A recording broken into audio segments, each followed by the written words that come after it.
তো রাসূলুল্লাহ সাল্লাল্লাহু আলাইহি ওয়া আলিহি ওয়াসাল্লামের মাইন্ডসেট কেমন ছিল, তিনি বিভিন্ন সিচুয়েশনে কিভাবে ওই সিচুয়েশনটাকে ডিল করতেন, ওনার অ্যাপ্রোচ কেমন ছিল, কোন পরিস্থিতিতে কিভাবে রিয়্যাক্ট করতেন, কিভাবে রেসপন্স করতেন, কিভাবে থিঙ্ক করতেন, কিভাবে ডিসিশন মেকিং করতেন, এই টোটাল বিষয়টাকে আজকে আমরা prophetic mindset through the lens of সিরাতে কভার করবার চেষ্টা করবো ইনশাআল্লাহ। একটু ভারী টপিক, তারপরে খুব সহজ করে উপস্থাপন প্রেজেন্টেশন করতে পারলে এটা বোঝা যাবে ইনশাআল্লাহ বিইذনিল্লাহ।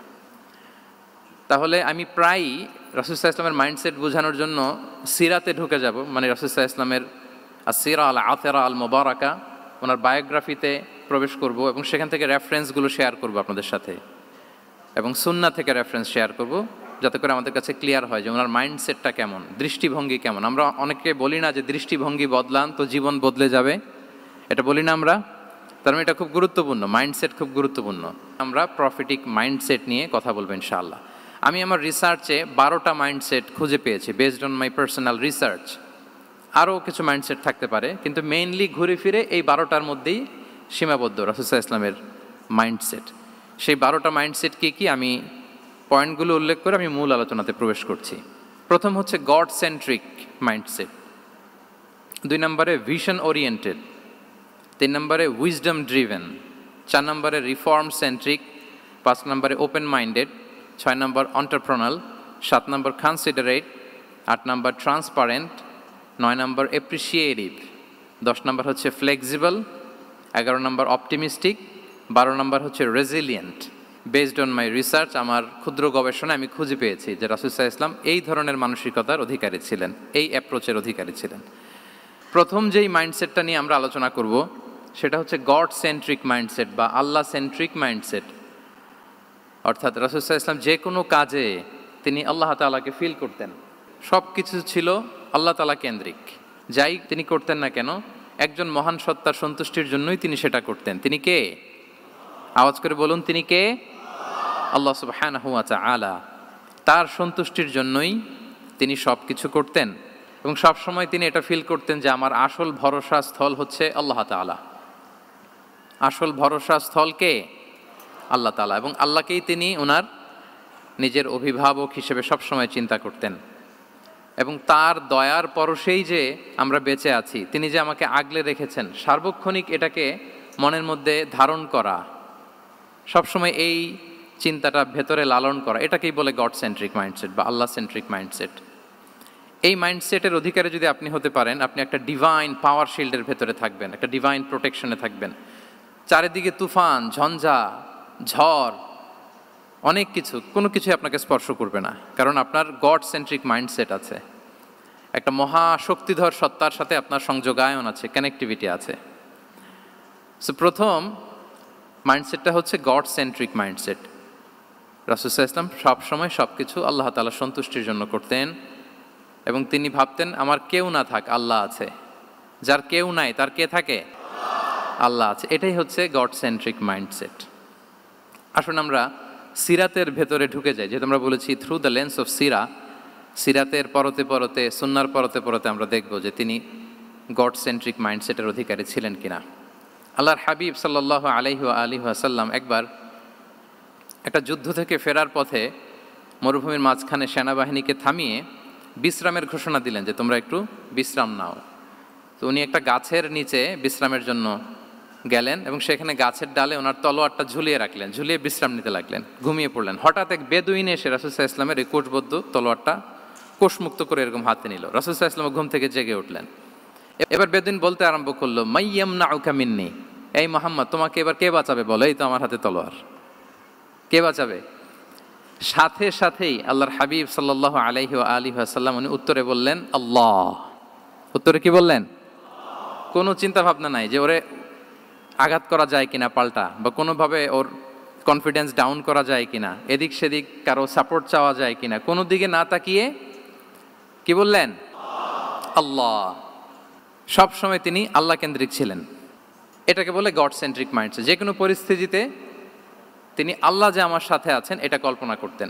এবং সুনানে আবু দাউদের একটি বর্ণনা এসেছে, রাসূল সাল্লাল্লাহু আলাইহি ওয়াসাল্লাম কানা নবী সাল্লাল্লাহু আলাইহি ওয়াসাল্লাম ইযা হাযাবাহু আমরুন সাল্লা, তাকে যখন কোনো জিনিস বিচলিত করত তিনি জায়নামাজের মুসল্লায় দাঁড়িয়ে যেতেন, সালাতের জন্য দাঁড়িয়ে যেতেন। বিপদে পড়লেই আল্লাহর কাছে সেটা সঁপে দিতেন, শেয়ার করতেন। আমরা বর্তমানে কোনো বিপদে পড়লেই কি করি? আগে কোথায় শেয়ার করি? ফেসবুকে। আসলে করা উচিত কার সাথে? হ্যাঁ, আমার স্ত্রীর সাথে শেয়ার করার আগেও শেয়ার করব কার সাথে? আমার বন্ধুর সাথে শেয়ার করার আগেও শেয়ার করব কার সাথে? আল্লাহর সাথে। আমরা যদি হিজরতের ঘটনাটাকে একটু অ্যানালাইজ করি তাহলে দেখব যে গারে সাউরে যখন আল্লাহ রাসূল সাল্লাল্লাহু আলাইহি ওয়াসাল্লাম এবং আবু বকর রাদিয়াল্লাহু তাআলা আনহু ওনারা আশ্রয় নিয়েছিলেন রাত্রিবেলায়, কুরাইশরা যখন খুঁজতেছিল, আবু বকর রাদিয়াল্লাহু তাআলা আনহু বলেন যে কুরাইশদের পা দেখা যাচ্ছে, ওরা যে হেঁটে যাচ্ছে, একটু উকি মারলেই আমাদেরকে দেখা যায়। তিনি অত্যন্ত ভীত সন্ত্রস্ত, তটস্থ, নিজের জন্য নয়, রাসূল সাল্লাল্লাহু আলাইহি ওয়াসাল্লামের সেফটির জন্য।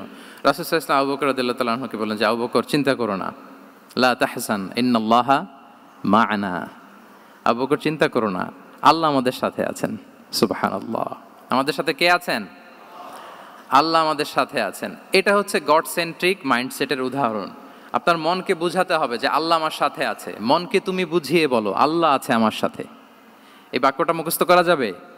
মনকে তুমি বুঝিয়ে বলো আল্লাহ আছেন আমার সাথে।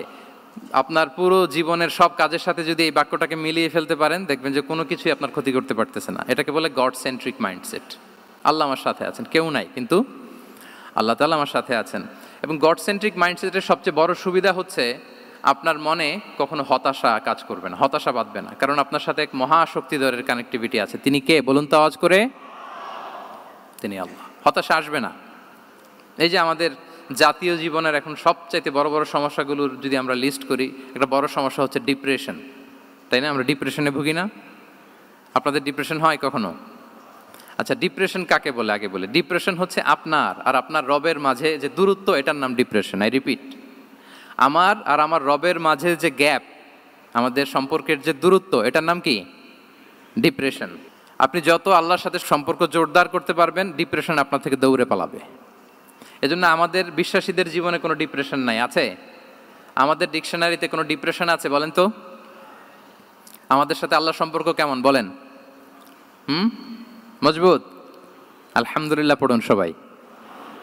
তাহলে ডিপ্রেশন হচ্ছে আপনার আর আপনার রবের মাঝে যে দূরত্ব, এই দূরত্ব দূর করে দেন, ডিপ্রেশন আপনিই পালাবে। আমরা আরও কিছু সিরা থেকে ইনসিডেন্ট নিয়ে দেখি যে গড সেন্ট্রিক মাইন্ডসেটটা কেমন। দ্বিতীয় হিজরিতে যে বদরের যুদ্ধ হলো, সে বদরের যুদ্ধে ইবনে মাসউদ রাদিয়াল্লাহু তাআলা আনহু তিনি বর্ণনা করেন যে আল্লাহ রাসূল সাল্লাল্লাহু আলাইহি ওয়াসাল্লাম আগামীকাল যুদ্ধ, এর আগের দিন রাতে তিনি হাত তুলে এরকম দোয়া করতেছিলেন। আমরা তো এইভাবে দোয়া করি। আল্লাহর হাবিব সাল্লাল্লাহু আলাইহি ওয়াসাল্লাম তিনি দোয়া করতে করতে ইমোশনালি হাত এরকম উঁচু করে, হাত্তা ইউরা বায়াদু ইবতাইহি, বগলে শুভ্রতা দেখা যাচ্ছিল, উনি দোয়া করতেছিলেন আল্লাহুম্মা আনজিজ লি মা ওয়া'আতানি, আল্লাহুম্মা আতিনি মা ওয়া'আতানি, আল্লাহ তুমি যে বিজয় দিবে বলে প্রতিশ্রুতি করেছিল, ওই বিজয় আমাদেরকে দাও, ওই ভিক্টরি আমাদেরকে দাও, দোয়া করছিলেন। সাইয়েদনা আলী রাদিয়াল্লাহু তাআলা আনহু উনি বর্ণনা করছেন যে বদরের যুদ্ধের আগের রাতে আমরা সবাই ঘুমোচ্ছিলাম, কিন্তু রাসূল সাল্লাল্লাহু আলাইহি ওয়াসাল্লামকে দেখলাম যে না, উনি হাত তুলে শুধু আল্লাহর কাছে কান্না করছেন, দোয়া করছেন। আবু বকর রাদিয়াল্লাহু তাআলা আনহু উনি বলেন যে আমি যে দেখলাম যে তিনি ফজর পর্যন্ত দোয়া চালিয়েই যাচ্ছিলেন, দোয়া চালিয়েই যাচ্ছিলেন, দোয়া কন্টিনিউ করছিলেন তিনি। এবং দোয়া করতে করতে রাসূল সাল্লাল্লাহু আলাইহি ওয়াসাল্লাম এতটাই ইমোশনাল হয়ে গেলেন যে ওনার গায়ের চাদরটা নিচে পড়ে গেল। আবু বকর রাদিয়াল্লাহু তাআলা আনহু যে বলেন, ইয়া নবী আল্লাহ কাফাকা মুনাশাদাতুকা রাব্বাক ফাইন্নাহু সায়ুনজিজু লাকা মা ওয়া'দাক, হে নবী যথেষ্ট, এনাফ ইজ এনাফ, অনেক হয়েছে নবী, আন্না, আর কাঁদতে হবে না, আপনার রব আপনাকে ভিক্টরি বা বিজয় দান করবে ইনশাআল্লাহ। তাহলে দেখেন, যুদ্ধের আগের রাতে সেনাপ্রধান কি করে? এই কৌশল ওই কৌশল, কোন দিক দিয়ে অ্যাটাক করা যাবে, ওয়ার স্ট্র্যাটেজি ঠিক করে, তার সাথে যারা আছে তাদের সাথে পরামর্শ করে। কিন্তু রাসূল সাল্লাল্লাহু আলাইহি ওয়াসাল্লাম সব কিছু সেট করে দিয়ে কার সাথে কানেক্টিভিটি গড়েছেন বলুন তো? আল্লাহর সাথে। This is called God centric mindset, Allah centric mindset. আমার হৃদয়টা সবসময় কার সাথে জুড়ে থাকবে? আল্লাহর সাথে, কারণ উনি ছাড়া আমার কোনো ঠিকানাই নাই। তাহলে এই মেন্টালিটি যদি আমরা ধারণ করতে পারি, এটাকে বলে গড সেন্ট্রিক মাইন্ডসেট। তাহলে রাসূলুল্লাহ সাল্লাল্লাহু আলাইহি ওয়া সাল্লামের যে 12টা মাইন্ডসেটের কথা আমরা বলেছি, তার প্রথমটা হচ্ছে গড সেন্ট্রিক। আল্লাহ তাআলা আমাদেরকে গড সেন্ট্রিক মাইন্ডসেট দান করুক। আমরা যে কোনো পরিস্থিতিতে যেভাবেই থাকি না কেন, আমরা বিপদে আপদে সবসময় ভরসা রাখবো কার উপর? এটাই হচ্ছে গড সেন্ট্রিক বা আল্লাহ সেন্ট্রিক মাইন্ডসেট।